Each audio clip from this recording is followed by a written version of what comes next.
What's up, my fellow adult collector? Welcome to SeViLion Collectibles.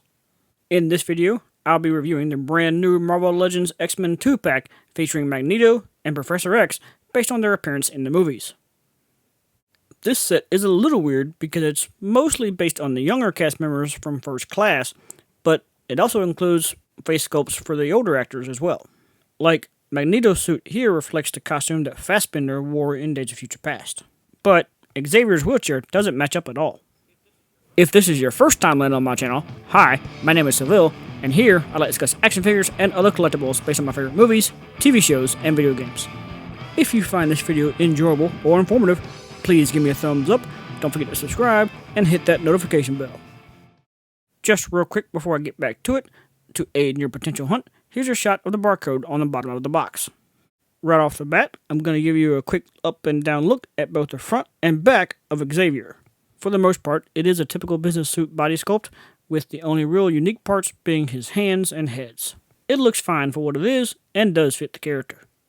Considering Xavier's story, the figure will spend most of its time in the wheelchair anyway. It's just too bad that for this set, they decided to go with a generic wheelchair.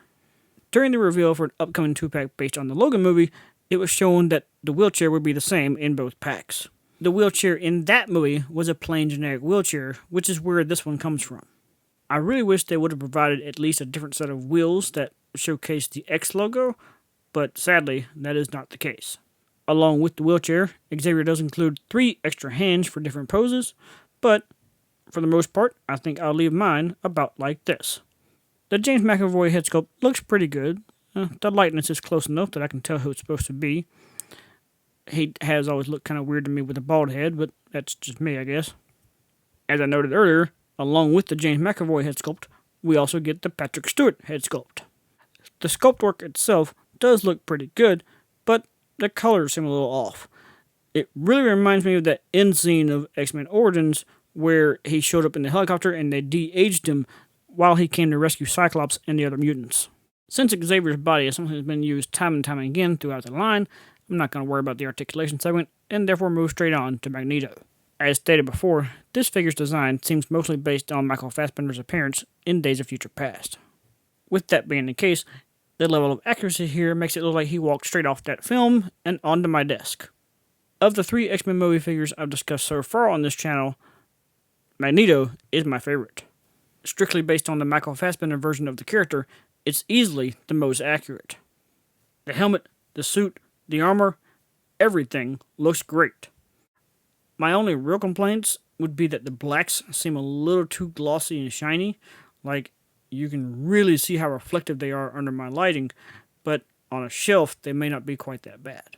The legs do have quite a bit of sculpting detail in them. They're not just flat, solid pieces by any means, but it may be a little hard to see. Parts of the boots and what would be the fabric of the pants do have wrinkles, folds, and creases, so it's not like he's just wearing tights. I do like the cape too. It's got a nice sculpt and an overall unique design.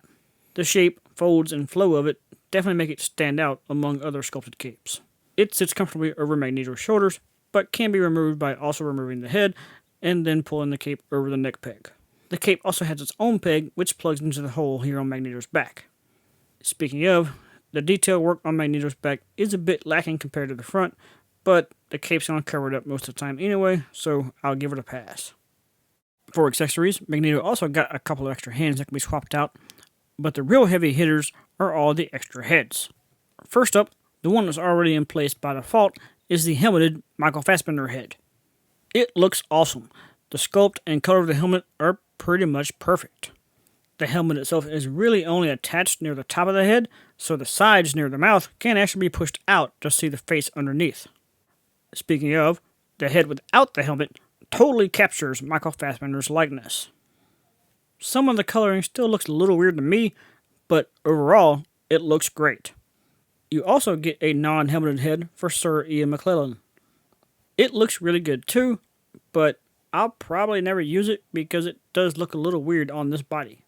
I do kind of wish that Hasbro would have given separate helmets without the heads attached. That way you could have the unmasked head and him holding the helmet.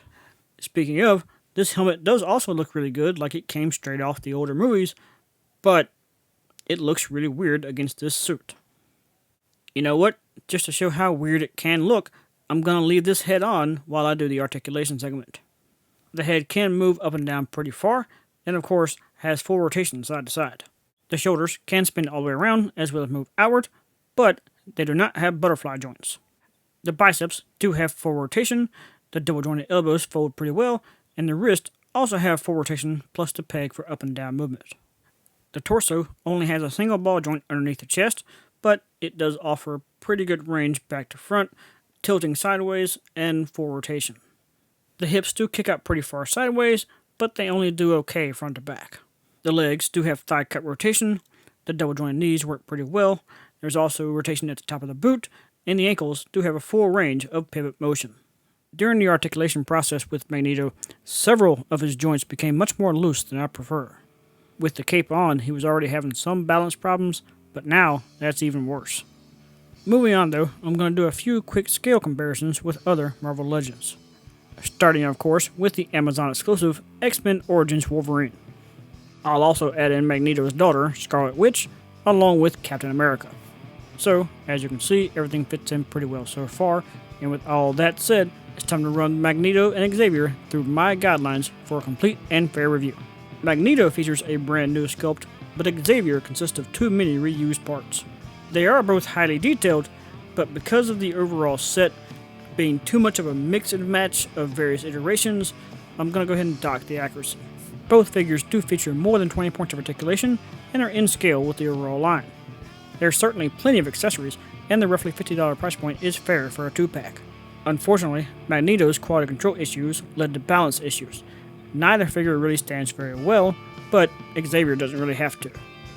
Finally, while I got my set at Books A Million, they're actually still up for pre-order on Amazon, showing a November 1st release date. Leading my final score to a 7 out of 10 star rating, meaning the set's still pretty amazing and worth owning for all fans of the characters.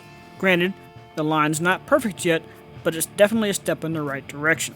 I do hope that we'll eventually get different releases featuring the X-style wheelchair, along with the actual Ian McClellan-style Magneto.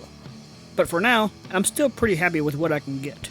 So, if you're a fan of the X-Men movies, especially Michael Fassbender since that's the main one this is based on, and he never got a good figure the first time around, this is absolutely worth adding to your collection.